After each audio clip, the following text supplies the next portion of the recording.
Banda Aceh and Indonesia devastated by the 2004 Sumatra tsunami by Megan Dinnegan. Banda Aceh is the capital of the province Aceh on the island of Sumatra in Indonesia.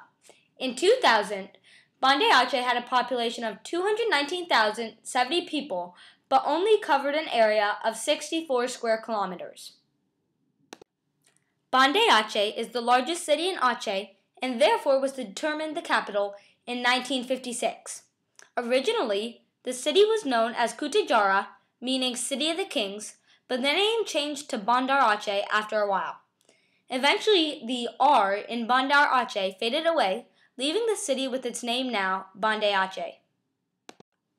In 2004, Banda Aceh became famous because it was the closest major city to the Indian Ocean earthquake's epicenter. The Indian Ocean earthquake had a magnitude of 9.1 on the Richter scale and struck on December 26 at 838 Greenwich Mean Time.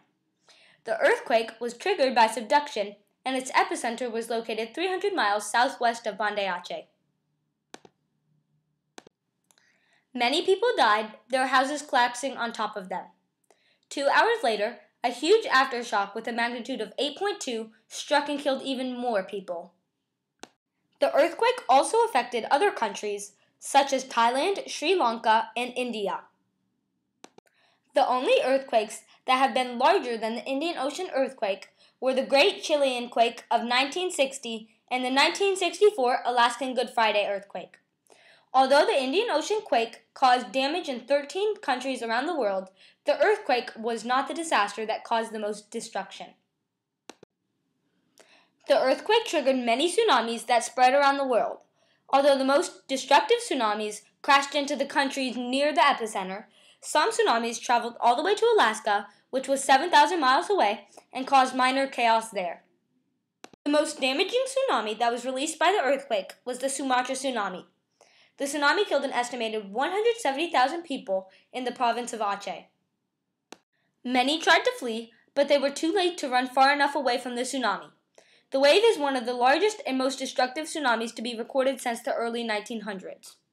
The only tsunami that came close in size and devastation was the Japanese tsunami of 2011. About 500,000 people became homeless, their homes washed away and torn apart by the huge waves. Only the luckiest survivors still had houses standing to live in. In Banda Aceh alone, an estimated 31,000 deaths were confirmed, and out of the dead, only 1,000 bodies were found on the streets, for the rest of the bodies had been washed out to sea. However, Banda Aceh wasn't the only city devastated by the Sumatra tsunami. The small town of Liupang in Aceh was completely destroyed. Roads were completely washed away. After the tsunami hit, the land was soaked and bare. Out of a population of 10,000 before the disaster, only 200 people survived. Another town hit by the most dangerous tsunami was Tsunami. Tsunami, located in the West Aceh Regency, had a population of 18,000 people before the Indian Ocean earthquake and the corresponding tsunami.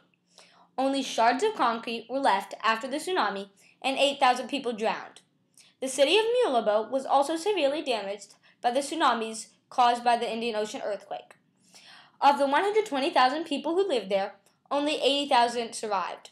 Relief crews were sent from countries in Asia, Europe, and North America. Although Indonesia was the most badly damaged, the country was the last to receive help. Eventually, 15,000 soldiers were dispatched to look for survivors and bring them to United Nations rescue centers. The United Nations centers aided about 200,000 people from Indonesia.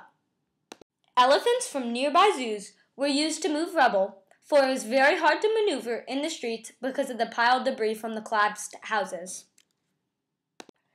As of today, billions of dollars have been donated and spent in reconstructing the province of Aceh and its surrounding cities. Where many people were once killed by the massive tsunami, the country is now thriving with new airports, hospitals, and tour shops.